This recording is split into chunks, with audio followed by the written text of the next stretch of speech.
नमस्ते। आज मैं आपसे डिस्कस करने जा रहा हूँ section number 3 Rajasthan rent control act 2001, जिसके हम डिस्कस कर चुके हैं ऑलरेडी। 2 वीडियोस में बना चुका हूँ, जिसमें मैंने आपको इंट्रोडक्शन और डेफिनेशन क्लॉज जो था वो बता दिया है। अब मैं सेक्शन 3 डील करने वाला हूँ इस वीडियो में। सेक्शन 3 जो है बेसिकली वो बात करता है कि इस सेक्शन 3 के अंदर कुछ प्रीमाइसेस के बारे में बता रखा है कि ऐसे कौन कौन से प्रीमाइसेस होंगे जिन पे चैप्टर नंबर 2 और चैप्टर नंबर 3 जो हैं राजस्थान रेंट कंट्रोल एक्ट के 2001 के, ये ही चैप्टर जो है उन पे अप्लाई नहीं हो रहे हैं। तो ये समझने वाला सेक्शन है कि कैसे अप्लाई नहीं हो रहे हैं और कौन कौन से वो प्रीमाइसेस हैं। प्रीमाइसेस की डेफिनेशन मैं आपको ऑलरेडी बता चुका हूँ डेफिनेशन क्लॉज में। सेक्शन नंबर 2F के अंदर प्रीमाइसेस डिफ़ाइन किया हुआ है राजस्थान रेंट कंट्रोल एक्ट में ही। तो वो डेफिनेशन क्लॉज में अगर आपने नहीं देखी है वीडियो तो एक बार आप उसको देख लीजिए। अब बात आती है कि चैप्टर नंबर 2 और 3 में ऐसा क्या है जो इन प्रीमाइसेस पे नहीं लगेगा, जो मैं आपको बताऊंगा अभी, जो सेक्शन 3 के अंदर भी लिखे हुए हैं। तो जो चैप्टर नंबर 2 है उसमें तो बात करी है रिवीजन ऑफ रेंट की। रिवीजन ऑफ रेंट का मतलब क्या होता है कि जो रेंट चला आ रहा है उसमें कुछ ना कुछ रिवीजन किया जाए। रिवीजन करेंगे तो उसमें कुछ ना कुछ ऐड होगा तो किस तरह से ऐड होगा, किस तरह से ऐड नहीं होगा, कितना परसेंट जो रेंट है उसको इंक्रीज़ करना है, कितना ऐड करना है, ये जो सारी बातें हैं चैप्टर नंबर 2 में बता रखी है रिवीजन ऑफ रेंट की। कि वो प्रीमाइसेस जिनको रेंट पे अपन ने दे रखा है तो उनका कितना कितना रेंट हर साल बढ़ना चाहिए, नहीं बढ़ना चाहिए, कंबाइन कब होना चाहिए, एक साथ रेंट को कंबाइन करके जब सिंपल इंटरेस्ट से कैलकुलेट करना है कि दूसरा जो इंटरेस्ट होता है वैसे जिसको क्या बोलते हैं सिंपल इंटरेस्ट होता है, और एक दूसरा कंपाउंड इंटरेस्ट।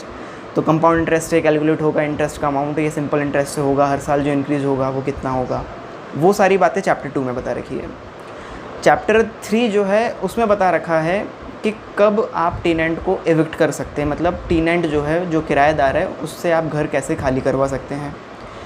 उसके बाद इसमें बता रखा है कि अगर किराएदार को इल्लीगली हटा दिया है तो कैसे उसको वापस पहुंचाया जा सकता है, जो उसका प्रीमाइसेस है उसमें वापस हम कैसे लाया जा सकते हैं। तो मतलब अगर जो टेनेंट है, जो किराएदार है, उसको गलत तरीके से घर के बाहर कर दिया है, मकान मालिक ने घर से निकाल दिया है, तो उसके पास क्या राइट है, वो किस तरह से वापस उस प्रीमाइसेस को, उस जगह को वापस ले सकता है, इस्तेमाल कर सकता है, अगर उसको गलत तरीके से बाहर निकाला है तो मकान मालिक ने।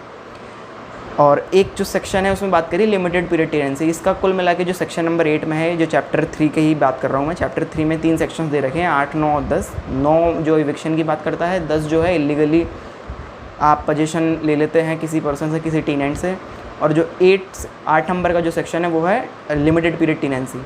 तो जो लिमिटेड पीरियड टेनेंसी है वो एक बेसिकली मैं कह सकता हूँ कि ये ऐसी डिक्री है कोर्ट के द्वारा जो आप खुद जाके ऑब्टेन कर रहे हैं, और यहाँ पे आप इसको कह सकता हूँ मैं ऐसी डिक्री कि बिना किसी इशू के, इसको एडवांस डिक्री नाम से जाना जा सकता है। एडवांस डिक्री कि अभी तक आप किसी कोर्ट में गए नहीं, मतलब आप कोर्ट में नहीं जाते हैं, जो ये डिक्री मिलती है यहाँ पे, नाम इसको मैं डिक्री दे रहा हूँ, एडवांस डिक्री। एक्चुअल में ये डिक्री नहीं है, एक्चुअल में एक तरह का एक ऑर्डर होता है जो कि आपको रेंट ट्रिब्यूनल या रेंट अथॉरिटी या अपीलेट, जो ये 2 ही होती हैं। अपीलेट रेंट में तो आप अपील जाती है, तो रेंट ट्रिब्यूनल या रेंट अथॉरिटी जो अथॉरिटीज़ बनी हुई है रेंट कंट्रोल एक्ट के लिए, वो आपको देती है। इसका जो पर्पज़ है लिमिटेड पीरियड टेनेंसी का ये है कि वो 3 साल के लिए आप जा सकते हैं, कि अगर आप मान लीजिए किराएदार मकान मालिक हैं और 3 साल के लिए आप अपने प्रीमाइसेस को देना चाहते हैं, अपनी जगह को रेंट पे देना चाहते हैं, तो 3 साल का आप एग्रीमेंट कर लीजिए और उसको ले जाइए। 3 साल बाद जो किराएदार है उसको खाली करना ही पड़ेगा। ये ऑलरेडी एक तरह का डिसीजन आ गया है। तो आप जब इस तरह का करते हैं, इसको लिमिटेड पीरियड टेनेंसी, जो अपन दोबारा पढ़ेंगे सेक्शन 8 में, तो और अच्छे से डील कर लेंगे। तो ये है chapter number 2 revision of rent, और चैप्टर नंबर 3 जहाँ पे ये जो मैं आपको बताया इविक्शन और ये लिमिटेड पीरियड टेनेंसी और इलीगली डिटेन वाला, इलीगली पजेस वाला। तो इन जो ये 2 चीज़ हैं, 2 जो चैप्टर हैं, इन पे जिन प्रीमाइसेस की अब मैं बात करने वाला हूँ, ये जो प्रीमाइसेस हैं, ये सारी बातें रिवीजन ऑफ रेंट वगैरह और ये जो भी चैप्टर 3 की जो बातें हैं, ये सारी अप्लाई नहीं होती है। तो अब वो कौन कौन से ऐसे प्रीमाइसेस हैं जिन पे चैप्टर नंबर 2 और चैप्टर नंबर 3 अप्लाई नहीं होगा, ये हमें समझना है। इसमें सबसे जो टोटल इनिशियली इसमें क्या है कि टोटल 11 प्रीमाइसेस बता रखे थे, 11 तरह के प्रीमाइसेस थे। लेकिन 2017 में जो इसमें अमेंडमेंट एक्ट आया था, मैं आपको ऑलरेडी इंट्रोडक्शन वाली वीडियो में बता चुका हूँ, लास्ट अमेंडमेंट 2017 में आया था। उसमें इनिशियल जो 3 प्रीमाइसेस थे उनको हटा दिया, उनको डिलीट कर दिया। तो अब यहाँ पे जो शुरू होता है वो चौथा नंबर का जो है वो है बात करता है कि अगर कोई ऐसा प्रेमाइसिस है जो सेंट्रल या स्टेट गवर्नमेंट ने दिया है, कोई ऐसा प्रेमाइसिस, कोई ऐसी जगह जो सेंट्रल या स्टेट गवर्नमेंट दे रही है किसी पर्सन को, किसी टेनेंट को, किसी किराएदार को, मतलब जो सेंट्रल गवर्नमेंट है वो मकान मालिक है हो गई, वो मालिक हो गई उस जगह की, और ये स्टेट गवर्नमेंट मालिक हो गई, और जो टेनेंट है, जो टेनेंट होगा वो दूसरा व्यक्ति जो जिसको भी वो दी जा रही है। तो अगर इस तरह से सेंट्रल गवर्नमेंट किसी को देती है तो वो प्रेमाइसिस जो है उस पर चैप्टर नंबर 2 और चैप्टर नंबर 3 की प्रोविजंस नहीं लगेंगे, क्योंकि ये सेंट्रल गवर्नमेंट ने दिया है प्रेमाइसिस। अब आप हर साल ही इसमें रिवीजन करते जाएंगे रेंट का, तो एक सरकार के काम को भी बाधित कर सकता है, इशू क्रिएट कर सकता है कि हर साल ही रेंट रिवाइज हो रहा है। तो इसलिए ये चीज़ इस प्रेमाइसिस पे नहीं होगी। ये है 4th नंबर का। आगे से बता रखा है कि कोई ऐसा प्रेमाइसिस जो अगर कोई ऐसी बॉडी कॉरपोरेट है जो सेंट्रल गवर्नमेंट या स्टेट गवर्नमेंट के एक्ट से बनी हो, सेंट्रल एक्ट या स्टेट एक्ट के, सेंट्रल कानून मतलब सेंटर ने कोई कानून बना रखा हो या स्टेट ने कोई कानून बना रखा हो, और कोई बॉडी कॉरपोरेट मतलब कोई कॉरपोरेशन है जो कानून के हिसाब से चल रहा है, जो कि सेंटर या स्टेट ने बनाया है। जैसे इंडस्ट्रियल एरियाज़ जो होते हैं वहाँ पे रिको होता है। राजस्थान में जैसे राजस्थान इंडस्ट्रियल क्रेडिट कॉरपोरेशन ऐसा ऑर्गेनाइजेशन करके रिको बना रखा है, और वो इंडस्ट्रियल एरिया होता है। वहाँ पे जो इंडस्ट्रीज़ जो होती हैं वो सारी गवर्नमेंट की होती हैं, बस उसको गवर्नमेंट रेंट पे दे देती है या फिर बेच देती है, जैसा भी करती है।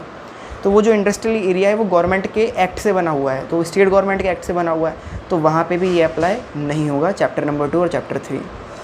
फिर आगे इन्होंने बता रखा है कि अगर कोई गवर्नमेंट कंपनी, जो कि कंपनीज एक्ट अभी तो 2013 का, यहाँ पे 1956 जो पुराना वाला लिखा हुआ है वही लिखा है, तो 2013 के कंपनीज एक्ट में अगर गवर्नमेंट कंपनी का, जो कि मैं जितना जान पाया हूँ, जितना मुझे पता लगा है, प्रोविज़न जो है वो 394 जो है गवर्नमेंट कंपनी की बात करता है, 394 और 395 कंपनीज एक्ट 2013 में दिए हुए हैं।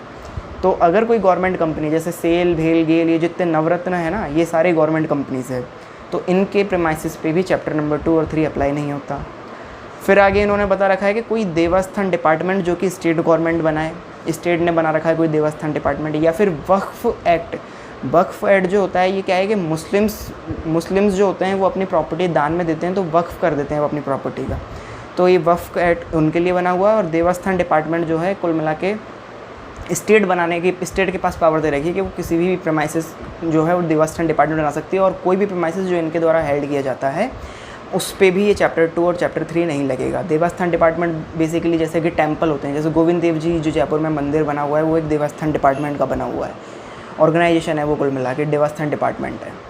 वक्फ एक्ट बने हुए हैं, तो वक्फ मुस्लिम लॉ के अंदर बने हुए हैं, अलग अलग तरह के वक्फ होते हैं, सिया वक्फ होता है, सुन्नी वक्फ बोर्ड होते हैं, वो सारे, उनमें कोई प्रॉपर्टी, उनके जो प्रेमाइसिस अगर वो किसी को देते हैं रेंट पे, तो चैप्टर 2 और चैप्टर 3 अप्लाई नहीं होंगे। फिर आगे इन्होंने बात करी है कि कोई ऐसा प्रेमाइसिस जिसका जो कोई वो ट्रस्ट का प्रेमाइसिस है, जैसे चैरिटेबल ट्रस्ट होता है, रिलीजियस ट्रस्ट होता है, या कोई एजुकेशनल ट्रस्ट होता है। जैसे चैरिटेबल ट्रस्ट में हम मान सकते हैं कोई हॉस्पिटल खोल देता है, तो ट्रस्ट के नाम पे हॉस्पिटल चल रहा होता है, या फिर धर्मशालाएँ होती है वो ट्रस्ट की, वो खुली होती हैं, तो वो जो प्रेमाइसिस हैं वो उन पे चैप्टर 2 और चैप्टर 3 नहीं लगेगा। लेकिन एक चीज़ अगर आपको याद आ रही हो, प्रेमाइसिस की जब अपन ने डेफिनेशन पढ़ी थी सेक्शन नंबर 2F में, तो उसमें ये भी पढ़ा था कि धर्मशाला, इन, सराई, बोर्डिंग हाउस, हॉस्टल्स, ये सारे प्रेमाइसिस में इंक्लूड नहीं होते।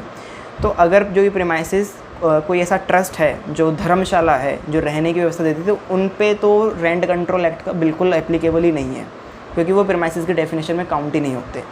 लेकिन कोई प्रेमाइसिस है, जैसे हॉस्पिटल खोला है किसी ने, और हॉस्पिटल खोल के किसी ने हॉस्पिटल की कैंटीन है जो किसी को दी है रेंट पे कि आप इसमें कैंटीन चलाइए और इतना रेंट हमें हर महीने आपको देना पड़ेगा, आप हमें देंगे रेंट। तो वो जो रेंट है, जो रेंट जा रहा है उस प्रीमाइसिस का, हॉस्पिटल की कैंटीन का, उस पे चैप्टर नंबर 2 और चैप्टर नंबर 3 अप्लाई नहीं होगा, ये कहना चाह रहा है। रिलीजियस ट्रस्ट होते हैं, उसके बाद एजुकेशनल ट्रस्ट होते हैं, बहुत सारे स्कूल्स होते हैं जो एजुकेशनल ट्रस्ट होते हैं, उन ट्रस्ट पे चलते हैं स्कूल्स वो सारे। और इसमें एक चीज़ ये भी है कि स्टेट गवर्नमेंट उसको नोटिफिकेशन से अपने ऑफिशियल गज़ट में भी लिखे। स्टेट गवर्नमेंट को भी ये लिखना है कि ये जो ट्रस्ट है, ये ऑफिशियल गज़ट में लिखना है कि ये जो ट्रस्ट है ये एजुकेशनल है, ये है, इस तरह का ये काम कर रहा है, कि रिलीजियस ट्रस्ट है, कि एजुकेशनल ट्रस्ट है, कि चैरिटेबल ट्रस्ट है, वो सारा गवर्नमेंट की नॉलेज में होना चाहिए, ऑफिशियल गज़ट में होना चाहिए वो। फिर लिखा है कि कोई भी प्रेमाइसिस जो है वो अगर यूनिवर्सिटी के द्वारा इस्टेब्लिश्ड है, जहाँ पे यूनिवर्सिटी एस्टेब्लिश्ड है और उसका जो प्रेमाइसिस है वो सारा प्रेमाइसिस भी उन पे भी चैप्टर नंबर 2 और चैप्टर 3 अप्लाई नहीं होगा। तो यूनिवर्सिटी के अंदर कैंटीन होती है, तो उस कैंटीन में भी अगर आप रेंट लेते हैं तो उस पर जो रेंट लग रहा है उस पर चैप्टर नंबर 2 और चैप्टर नंबर 3 अप्लाई नहीं होगा। तो चैप्टर नंबर 3 का हमने जैसे पढ़ा था इविक्शन ऑफ टेनेंट, तो ऐसा नहीं है कि आप बिना जो उसमें इविक्शन ऑफ टेनेंट के जो ग्राउंड्स दे रखे हैं यहाँ पे सेक्शन नंबर 9 में, वो ग्राउंड्स जो यूनिवर्सिटी की कैंटीन है उस पर अप्लाई हो जाएंगे, ऐसा बिल्कुल नहीं है। उसके लिए आप अलग से जो आप कॉन्ट्रैक्ट फ्रेम कर रहे हैं उस कॉन्ट्रैक्ट के बेसिस पे ही जो इश्यूज़ होते हैं उनको सॉल्व किया जाता है। तो चैप्टर नंबर 2 और चैप्टर नंबर 3 यहाँ पे भी अप्लाई नहीं होंगे।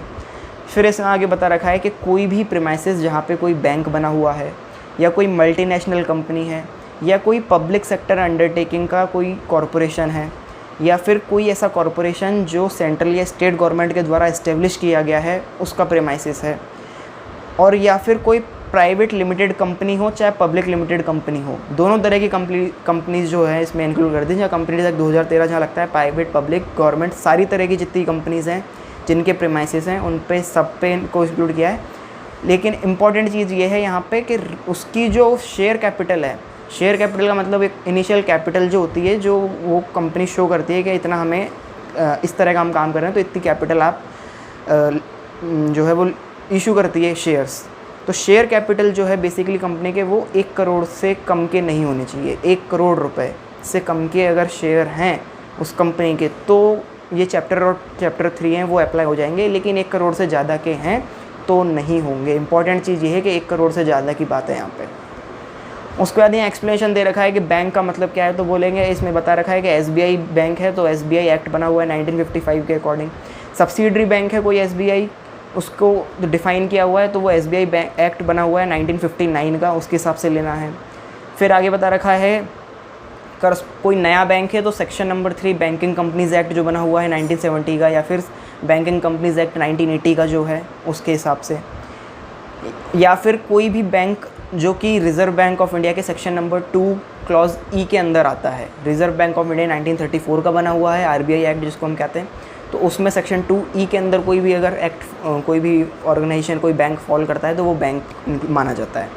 और लास्ट इसमें बता रखा है कि कोई फॉरेन सिटीजन है या कोई हाई कमीशन के लिए आप जगह दे देते हैं, जैसे दिल्ली के अंदर चाणक्यपुरी एम्बेसीज़ बनी हुई है सारी फॉरेन की, तो उस इलाके में भी चैप्टर नंबर 2 और चैप्टर नंबर 3 जो है राजस्थान रेंट कंट्रोल, दिल्ली की बात कर रहा हूँ मैं, तो यहाँ पे राजस्थान रेंट कंट्रोल है तो वो दिल्ली में तो वैसे भी अप्लाई नहीं होगा। तो दिल्ली का अगर रेंट कंट्रोल हो और वहाँ पे ऐसी बात होती है तो वहाँ पे भी अप्लाई नहीं करेगा। तो राजस्थान का जो रेंट कंट्रोल है, अगर राजस्थान में कोई जगह ऐसी है जहाँ पे कोई फॉरेनर को आपने कमरा दिया है, तो फॉरेनर को अगर आप रूम देते हैं तो वहाँ पे भी चैप्टर नंबर 2 और चैप्टर नंबर 3 अप्लाई नहीं होगा। या फिर कोई ऐसी जगह है जो फॉरेन कंपनी के द्वारा एक्वायर कर रखी है जो प्रीमाइसिस है, तो उस प्रीमाइसिस में भी चैप्टर नंबर 2 और चैप्टर नंबर 3 अप्लाई नहीं होगा। तो ये है section number 3। Hope you like this video. Thank you.